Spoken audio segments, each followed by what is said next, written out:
তো সাকিবকে আমি এত ভালোবাসি, আপনি আমি চাইলেই কিন্তু ভাইরাল হতে পারবো না, আর সবাই কিন্তু আমার মতো চাইলে ভাইরাল হতে পারছে না। দর্শক ভালোবাসছে বা খারাপ বাসছে সব মিলিয়ে, কেউ তো চাইবে না যে কেউ একজন একজনের তো প্রতিদ্বন্দ্বী থাকে। দেখেন আমি তো দেখছি সবাই এখন আলোচিত হওয়ার চেষ্টা করছে।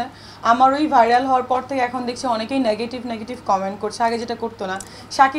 শাকিব খানকে নিয়ে অনেক কথা বলছে সবাই, তারপরেও দেখা যাচ্ছে যে ভিউ বাড়ছে না। অ্যাকচুয়ালি দেখেন আপনি আমি চাইলেই কিন্তু ভাইরাল হতে পারবো না, বা আমি চাইলেই কিন্তু আমার কথা সবাই শুনবে না।